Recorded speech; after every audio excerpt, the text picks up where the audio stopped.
हाँ जी दोस्तों, welcome back. 2003 से लेकर 2009 तक दक्षिणी कर्नाटक के जितने भी शहर थे, उन शहरों के जो बस स्टैंड थे, उनके आजू बाजू में जितने भी टॉयलेट्स थे, वहां पर महिलाओं की लाश मिल रही थी।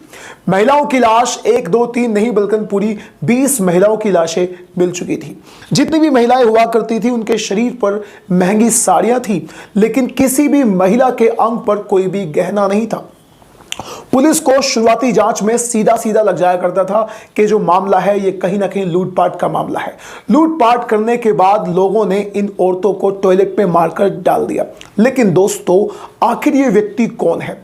कौन था ऐसा व्यक्ति, कौन था ऐसा गैंग जो इस काम को अंजाम दिया करता था? दोस्तों, जब इस घटना का खुलासा होता है तो सामने एक सीरियल किलर का नाम आता है, जो सभी औरतों को सबसे पहले तो अपने प्यार के झांसे में लेता है, फिर उनसे शादी करने का वादा करता है, उसके बाद उन्हें बाहर ले जाकर उनके साथ बलात्कार करता है और फिर उन्हें टॉयलेट में मरने के लिए छोड़ देता है। लेकिन यह सब हुआ तो हुआ कैसे?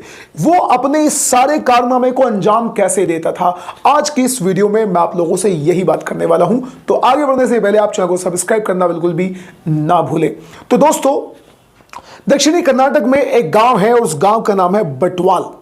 बटवाल में अचानक से एक लड़की गायब हो जाती है। जैसे ही वो लड़की गायब होती है तो गांव के दो समुदाय एक दूसरे के सामने आ जाते हैं।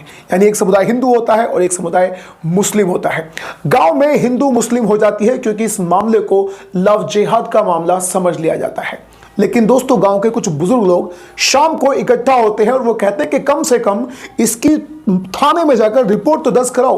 वो लोग शाम को थाने को जाकर घेर लेते हैं। जैसे ही पुलिस स्टेशन को घेरा जाता है तो वहां पर जो पुलिस है वो उन्हें एक वादा करती है और उनसे कहती है कि इस मामले को सुलझाने का हमें 1 महीने का वक्त चाहिए।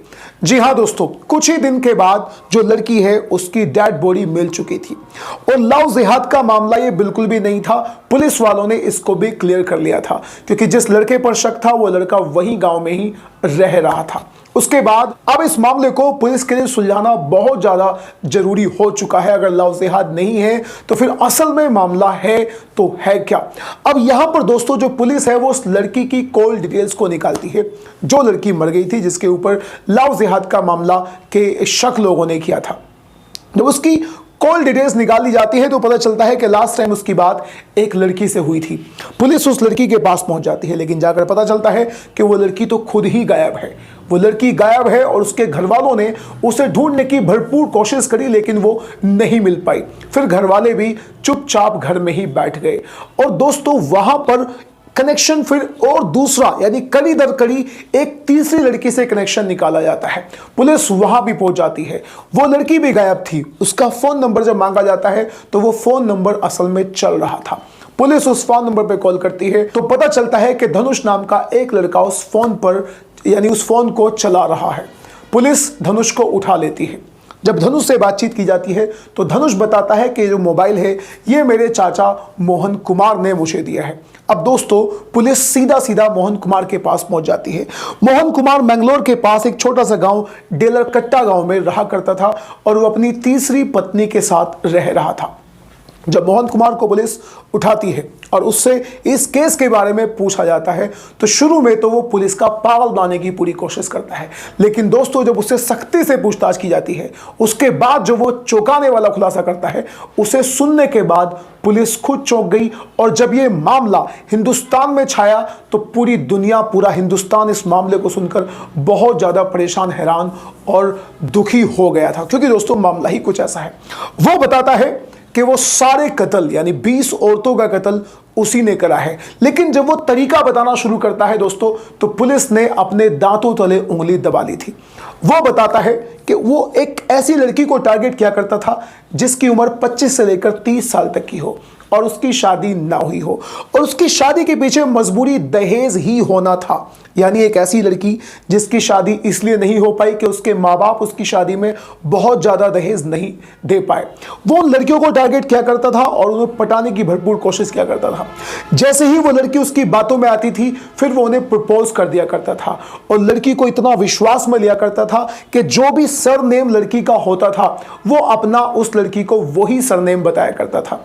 उसका नाम मोहन सामने इसलिए आया क्योंकि मोहन नाम से उसने बहुत सारी लड़कियों को पटाया था। तो दोस्तों मोहन इसका असली नाम नहीं था, इसका असली नाम था आनंद कुलल।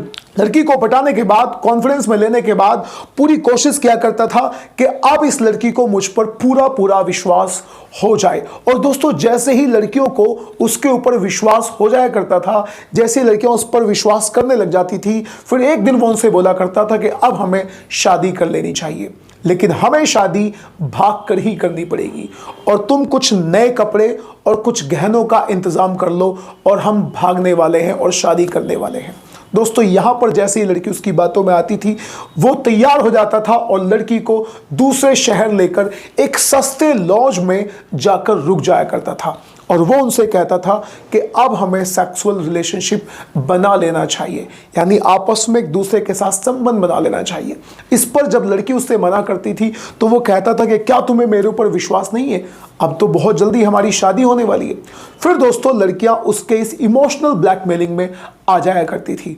उसके बाद जैसे ही वो उनके साथ संबंध बनाया करता था और जैसे ही अगला दिन आता था, अगला दिन उस शहर से निकलने के बहाने वो बस स्टैंड पर पहुंच जाता था और बस स्टैंड पर उन लड़कियों को, यानी हर लड़की के साथ उसने ऐसा ही करा था, उन्हें एक गर्भ निरोधक गोली दिया करता था और उनसे कहता था कि जो भी रात हमारे बीच में हुआ उसकी तुम चिंता बिल्कुल भी नहीं करो, कुछ भी नहीं होने वाला, बस तुम ये एक टैबलेट ले लो और इस टैबलेट को लेने के लिए तुम्हें बस स्टैंड के पास जो टॉयलेट है वहां जाना पड़ेगा।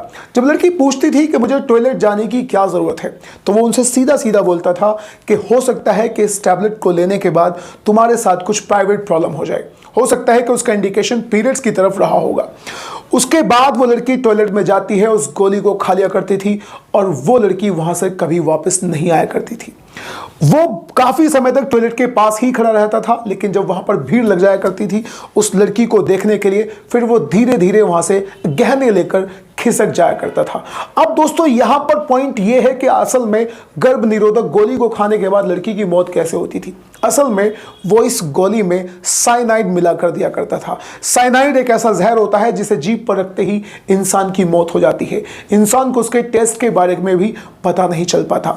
यहां पर पुलिस उससे कंफर्म करने की कोशिश करती है कि आखिर साइनाइड तुम्हें मिला कहां से, क्योंकि साइनाइड किसी भी इंसान के लिए इतनी आसानी से अवेलेबल हिंदुस्तान में नहीं होता। तो इस बारे में वो बताता है कि एक केमिकल डीलर से वो साइनाइड लिया करता था और वो ये भी बताता है कि वो ज्वेलरी के काम से रिलेटेड था और सोना चमकाने के लिए वो उससे साइनाइड खरीदा करता था।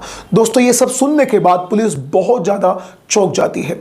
फिर पुलिस उसके घर जाती है और उसके घर से चीजें जो बरामद होती हैं उनमें दोस्तों होता है जहर, नकली पहचान पत्र, सरकारी स्कूल की एक सील, अलग अलग नामों के विजिटिंग कार्ड, कई सारे मोबाइल और एक डायरी भी वहां से मिलती है। और उस डायरी में उन सभी लड़कियों के नाम और एड्रेस होते हैं अब तक जिन जिनका उसने मर्डर किया हुआ था।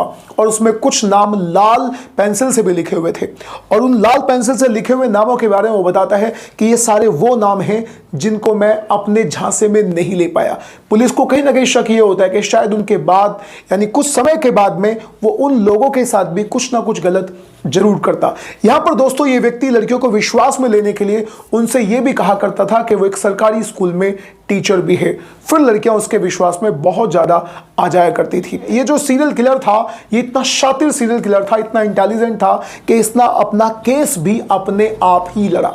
लेकिन बाद में मैंगलोर की फास्ट ट्रैक कोर्ट ने इसे फांसी की सजा और उम्र कैद की सजा सुना दी। आज की डेट में ये जो सीरियल किलर है वो उम्र कैद की सजा काट रहा है। अब दोस्तों क्या कहना है आप सभी का इतने शातिर सीरियल किलर के बारे में?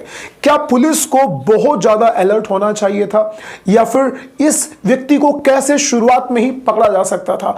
आप जो कुछ भी कहना चाहते हैं इस घटना के बारे में अपनी राय कमेंट बॉक्स में देना बिल्कुल भी ना भूलें। अब हम मिलते हैं किसी अगली वीडियो में। Till then bye bye and take care.